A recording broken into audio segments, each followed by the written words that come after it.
निमापड़ा पौराध्यक्ष विरुद्ध रे आसिला अनास्था प्रस्ताव।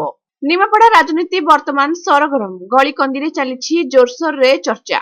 म्युनिसिपालिटी अर्बान आईन अनुसार प्रति मासरे गोटे बैठक हो पारला नहीं। साधारणतः 90 दिन भितर बैठक हेबार विधिबद्ध रही। परितापर विषय निमापड़ा विज्ञापित अंचल में यार व्यतिक्रम बारंबार देखा मिलुछि। अध्यक्षांकर एहिभଳି मनमुखी कार्य को विरोध करी निमापड़ा विज्ञापित अंचल उपाध्यक्ष संतोष कुमार दास, काउंसिलर कविता प्रधान, अनुसया पाणी, निरंजन नायक, निवृत्ता पट्टनायक, कविता तराई, रंजिता पात्र, राजकिशोर साहू प्रमुख पुरी जिलापाल बासभवन में जिलापाल भेटी अनास्था प्रस्ताव दाबीपत्र देइछन्ति। देखो आम 2.5 वर्ष होगला आज की काउंसिलिंग बड़ी किंतु आज पर्यंत गोटे शांति श्रृंखला भाव कौन कम हो पारानी। 2.5 वर्ष मध्य 7टी मीटिंग होती। 2.5 वर्ष प्रति वार्ड रे जमी ड्रेनेज व्यवस्था हवा कथा, रास्ता हवा कथा, कौन भी सेमती सुविधाजनक कम होनी। देखो जो आसूमर जिम आइटम गुड़ाक लोक मान सुविधा एक्सरसाइज करेंगे, जगिंग करेंगे, बसवे सबुका से गुड़ाक आमर एनएसी ग्राउंड भितर पड़ी खत खाऊँ जहाँकि सी लक्ष लक्ष टकर संपत्ति किणा हो तार सदुपयोग हो पार। आ मीटिंग कथा कहतु प्रति मासरे मीटिंग हवा कथा से मीटिंगटा प्रति मासरे न होकर 90 दिन हेले चलो किंतु सी 7टी मीटिंग होती 2.5 वर्ष। एबे जो रिसेंट 6 मास है आज पर्यंत बैठक हो पारानी।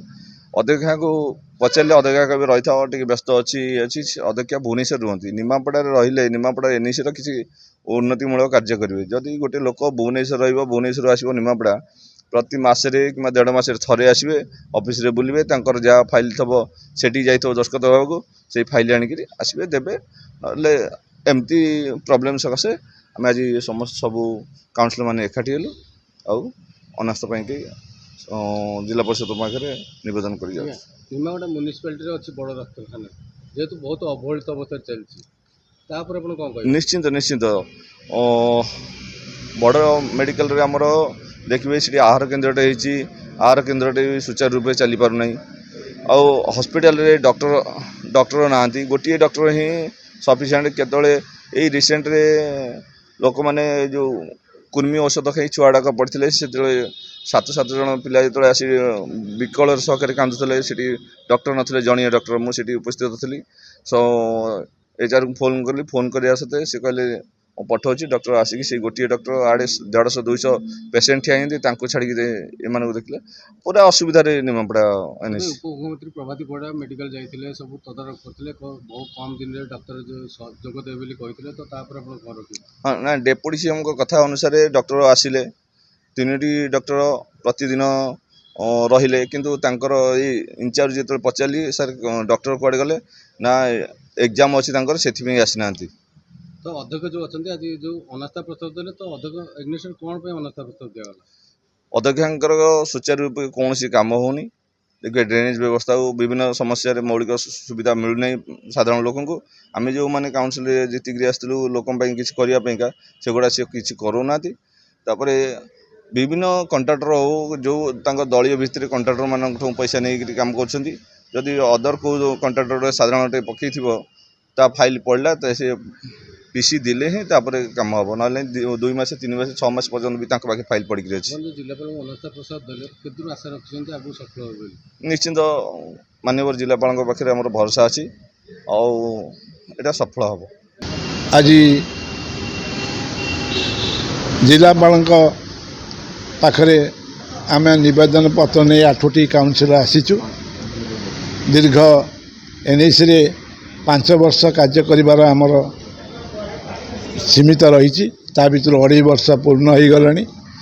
बाकी 2.5 वर्ष केमिति सुरक्षित कटिबो आमको टिके आम न्याय हक मिलिबो से हक पई आसचु आम जिलापाल पाखे निवेदन करिया पई। आज 2.5 वर्ष भितर जेकोसी काम फाम हुए से काम फाम आमको अध्यक्षा पचारती कौ बाटर कम हम कौटी कम हम कौन से आमको ना सब जाक कम करा जाए ବିନା ନ ପଚାରିକି ସେ ତାଙ୍କର କାମ କରନ୍ତି। ତେଣୁ ଆଜି ଆମେ ଆସିଛୁ ଜିଲ୍ଲାପାଳଙ୍କ ମହୋଦୟଙ୍କୁ ଏହି ବିଷୟରେ ଅବଗତ କରିବା ପାଇଁ। ତେଣୁ ଆଉ ତାଙ୍କୁ ବାକି 2.5 ବର୍ଷ କେମିତି ସୁରୁଖୁରୁରେ ଚଳିବ ସେଇଥିପାଇଁ ଆମେ ଆସିଛୁ। ଆଚ୍ଛା, କୌଣସି ଜିମ୍ ଆଇଟମ୍ ହେଉ, ଟ୍ରାକ୍ଟର ଆଇଟମ୍ ହେଉ, ଯେକୌଣସି ଆଇଟମ୍, କୌଣସି ଆଇଟମ୍ ଆମ ସହିତ କଥାବାର୍ତ୍ତା ନାହିଁ। ତେଣୁ ସିଏ ତା କାଗଜ କଲମ, ଅଫିସର କାଗଜ କଲମ ମଧ୍ୟ ସେ ତାଙ୍କ ଘରକୁ ମଗାନ୍ତି। ଘରେ ତାଙ୍କର କାର୍ଯ୍ୟକ୍ରମ ହୁଏ, କିଛି ନାହିଁ।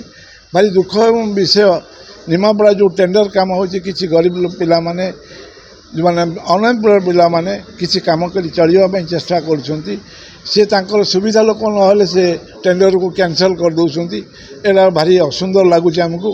ଆଉ ଯଦି ବା କିଏ କାମ କରିଛି, ସେ ତାଙ୍କ ଦଳୀୟ ଲୋକ ନହେଲେ ସେ ସେଥିରେ ଦସ୍ତଖତ ମାରୁନାହାନ୍ତି।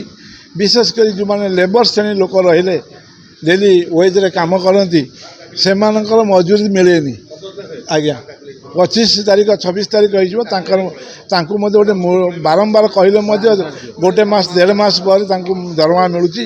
ତେଣୁ ସବୁ କାର୍ଯ୍ୟକ୍ରମ ଦୃଷ୍ଟିରୁ ତାଙ୍କୁ ବିରୋଧ କରି ଆମେ ଅନାସ୍ଥା ପ୍ରସ୍ତାବ ପାଇଁ ଆସିଛୁ।